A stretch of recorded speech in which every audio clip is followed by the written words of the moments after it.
Hey folks, and welcome to the Greg's Golf Shack podcast. This is episode 1, the pilot episode, I guess you could say, which is kind of convenient because I'm flying solo. Now, I do have plans with these podcasts to have more guests. I have another set for when we have multiple people on the show. We might be up in the golf studio, or we'll be in this other setting where we can just sit back, have a drink, have some nice discussions with 1 to 4 people. It'll be pretty cool. But today I just want to introduce the podcast and get things rolling. So I'd like to start by welcoming you to the channel. If you haven't been following me before, I want to just introduce myself. My name is Greg Wells. I've been golfing for about 16 years or so. I grew up in Ontario, around the Toronto area, Canada, and I've been living in Newfoundland also for about the past 16 years. Conveniently, how long I've been playing golf. Now, I love the game of golf. I'm not an incredible golfer, but I'm not too bad. I've been down as low as a 7 handicap in my years. Right now, I'm around a 10. My golf game kind of went off the rails the past couple of years, just due to some life injuries, and I kind of experienced the toll that the mental game can take. So I'll explain a little bit more about that. But for the past 2 years, I've been exploring this Greg's Golf Shack initiative. It's just a celebration for the love of golf. And I started up a YouTube channel, started making some videos, especially some instructional videos. And I thought, I need to add some credibility to those. So I pursued golf instructor certification through the Canadian Golf Teachers Federation. And I love it. What a great group. What a great group of supporters and different events throughout the season to help keep us educated and learning more things and introduced to new products and people. It is a fantastic organization. I also have a Bachelor and Master's of Education, so I bring that to a lot of my golf instruction as well. So I am a golf instructor. I teach lessons out of my home studio here, and I really enjoy filming some content, posting it to YouTube, posting it on some of my socials, which is a good reminder. You should be following me. Subscribe to my channel on YouTube. Follow me on my socials and just keep up to date to what's going on in Greg's Golf Shack. I think there'll be a lot of things in there that'll help you enjoy the game and also learn more about it, improve your golf swing. Now, golf is a passion of mine. Even though I teach, even though I make content on social media, it isn't my full-time job. I'm actually a college instructor full-time. That's my gig. That's what I give my priority to when it comes to work. But golf is also kind of a job. I like teaching those lessons. I like filming content. And during the summer months, at least this past year, I was an assistant golf professional at Glendenning Golf Club. And I will very likely be back there again next season, maybe in a different role, maybe a little bit more expanded. We'll get into that a little bit more later as we get closer to the next golf season. So all this golf stuff is kind of a side gig for me. I do it because I love it. And that's why, a lot of my videos, I won't just pander something that I think will get a lot of views and all this kind of stuff. I post what I want to post, and I think people will find it engaging. So you'll find the simulator courses that I design, flyovers of those, me just hitting some golf shots, me trying to improve my game, a lot of instructional content to help you manage your way around the course and learn more about your golf swing. I'll review some products. I have a couple of partners that I work with, and I'll showcase some of their products as well. I just have a lot of fun. So that's what you can expect if you follow me on my channels. And when I mentioned how the mental game has taken its toll on my golf game, that's really been those past 2 years that I've embarked on this Greg's Golf Shack journey. Because as soon as you start filming, as soon as you're an instructor, I got this feeling that I really needed to perform. And it added just a lot of pressure onto the game, and just a lot of mishits and different things came into it. So I've gotten over that now. I'm really looking forward to next season. I'm working on some really cool things. I have a new video coming up at the end of the week that is really a game changer for me. It's probably going to be called Fix Your Over the Top with Your Lower Body. I'll have to explain it in the video, so tune in by the end of the week and we should have that one posted. Now, the goals of this podcast going forward, I really want to have interviews with people. There'll be a lot of content that is kind of Newfoundland specific because it's a unique golf environment. We are one of the top windiest cities on the planet. We have a lot of cold weather. We have a short golf season. There's just a lot of different things that I think will be interesting to explore with other professionals, other golf instructors, course maintenance workers, different things like that. And I think people both locally and some of my followers and viewers in the States and Europe, around the world, will also find it quite interesting as well. It's not going to be all about golf in Newfoundland. Really, these podcasts are going to be about golf in general, but there will be some localized content. As far as scheduling goes, I'm hoping to post a podcast every 2 weeks, releases on Mondays bi-weekly, and we'll see how that works. Again, this is sort of a secondary project, doing all this kind of golf media. So I would like to have a schedule for you to be a little organized so you can tune in Monday or Tuesday and just have a cup of coffee, maybe listen to the podcast, see if it's something you find interesting. But we'll see what happens. But let's get to the topic of today's episode, which is, should you join a golf league? Now, the reason I bring up this topic is because it's quite interesting. I've been working with some golf leagues over the past couple of seasons, and a question I get a lot, it's not really a question. If I'm asking other folks if they're interested in joining a golf league, a response I often get is, I'm not a good enough golfer to join a league. And I guess it really depends on the leagues in your area or how the local course will run the league. But I think it is a bit different than that. I think leagues are a place for a lot of different golfers, especially those who aren't really the greatest and would like to get out golfing more. Now, let me kind of deconstruct that of why I think that's the case. The golf leagues that I've worked in have been very social. Social was the priority, especially for a lot of the ladies' golf leagues. They get it. A lot of them don't really want to go out on a Saturday afternoon when it's really busy and, you're on the clock for how fast you have to play and you've got to coordinate with your friends. A lot of them like that weekly scheduled event with their friends to have fun and win some prizes. And it just becomes their weekly golf thing. And a lot of the men in the men's leagues are the same way. I enter in a lot of the scores for the prizing and different things, and they are not all low scores. In fact, there's a lot more of the higher scores than there is the lower ones. So you get quite a dynamic group of golfers that show up to these league events.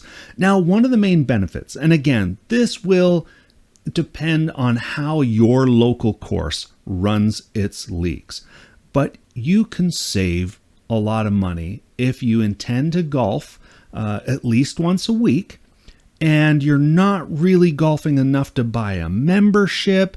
Green fees are quite expensive. Let's face it, golf is expensive. So what I've seen in the leagues that I've been associated with is you usually pay an initial registration fee. Might be the cost of a green fee, $50, $60, something like that.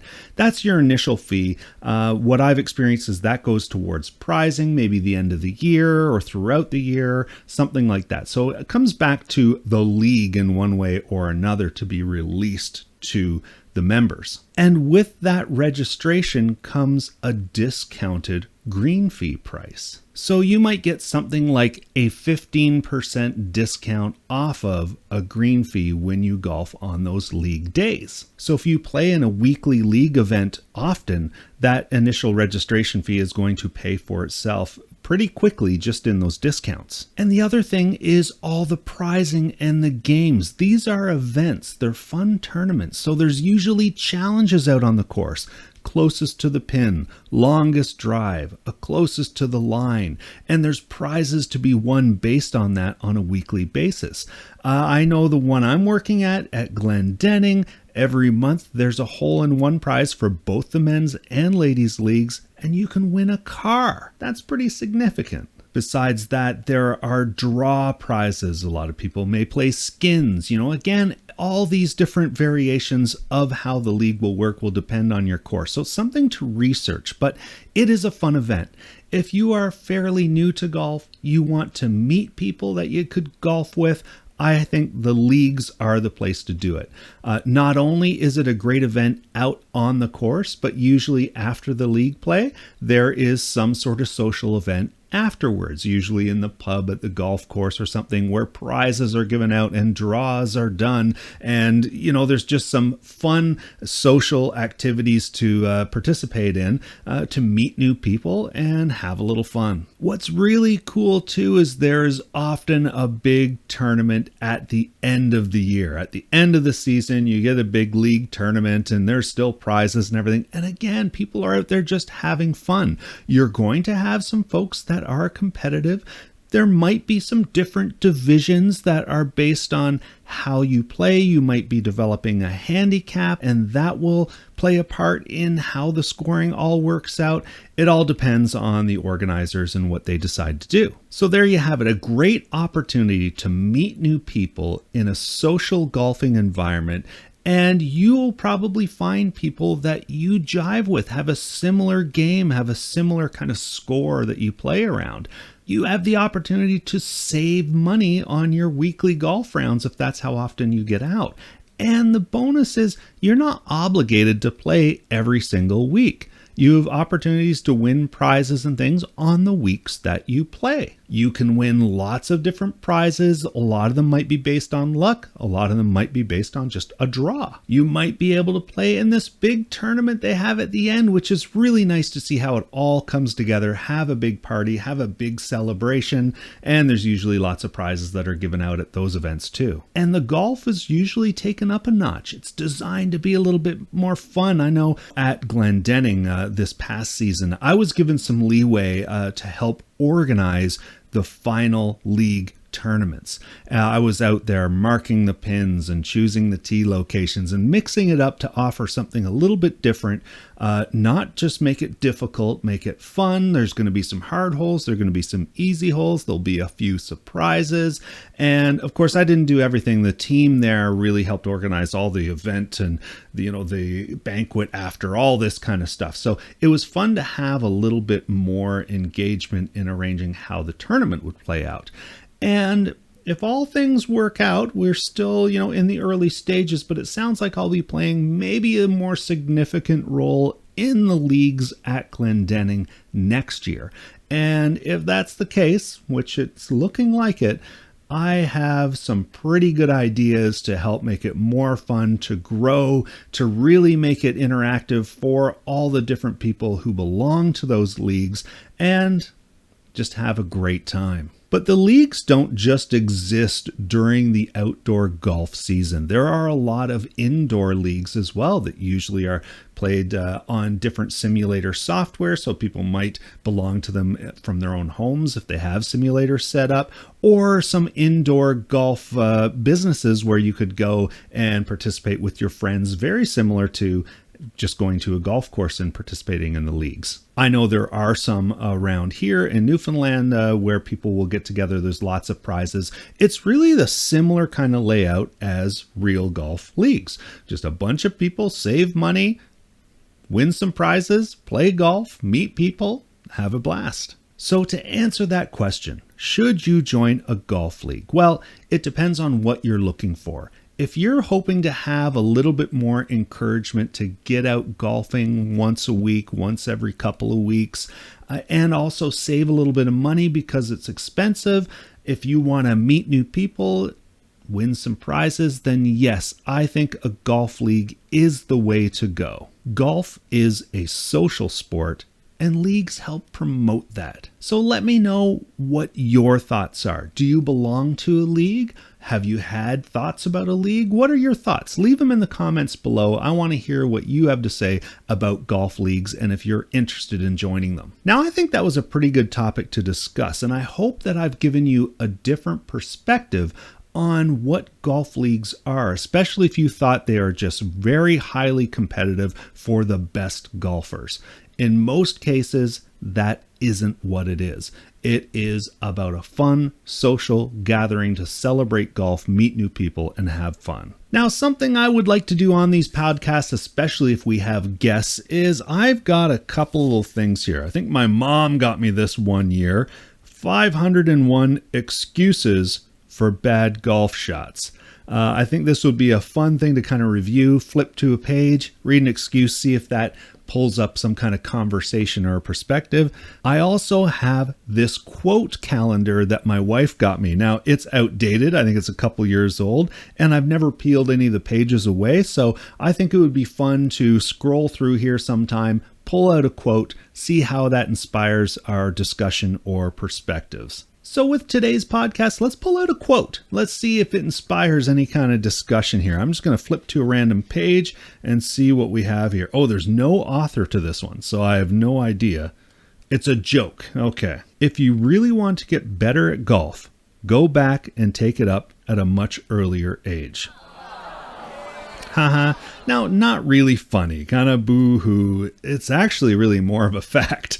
Of course, we can't go back in time, but I think a lot of us probably wish that we started playing earlier, especially if we are struggling to get certain achievements in golf, or we want to be performing better.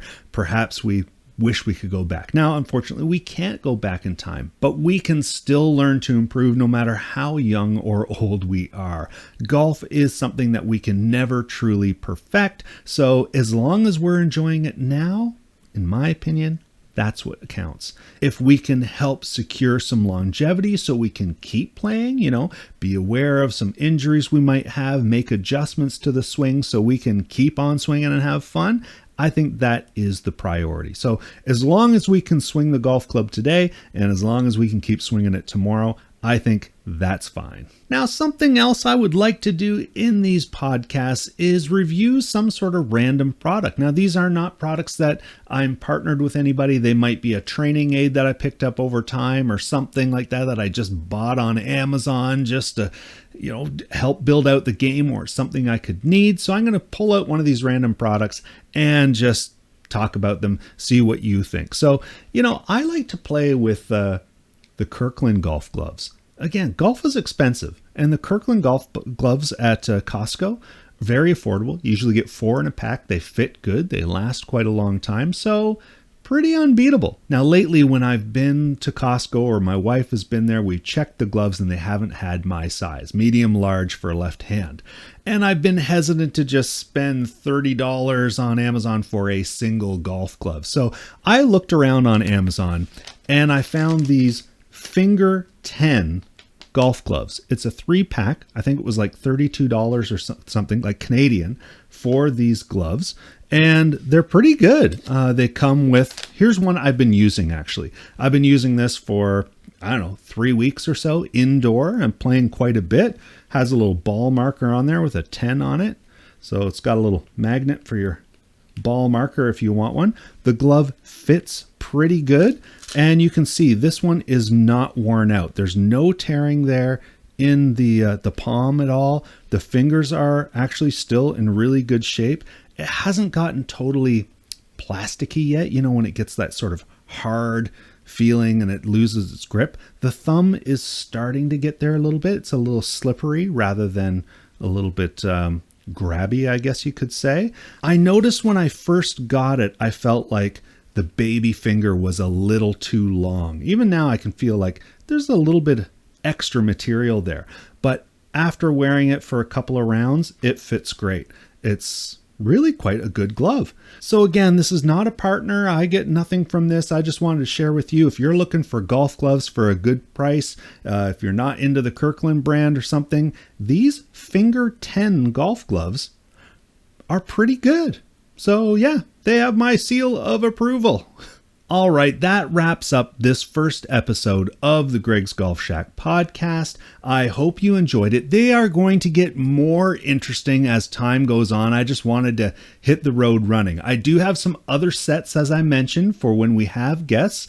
I have some people lined up who are interested on being on the podcast and engaging in some good discussions about golf. So tune into the channel for other videos and everything, and maybe in 2 weeks we'll have another podcast. Hopefully I can keep to that schedule. So that's the kind of stuff we have upcoming. I have another instructional video coming by the end of the week, so tune into that. Before I say goodbye, I am going to mention a couple of the partners that I do work with. Craftsman Golf, who has some novelty custom head covers, different kind of golf accessories. You can save 10% site-wide if you use the discount code GGS, and also Hack Motion. They designed that wrist sensor that can give you all kinds of data when you're working with your golf swing. I actually have the new version of the Hack Motion. I'm a little bit behind. I got to make a video on that, so that'll be coming up soon. And if you are interested in the Hack Motion device, then you can save 5% on that purchase by using discount code GGS.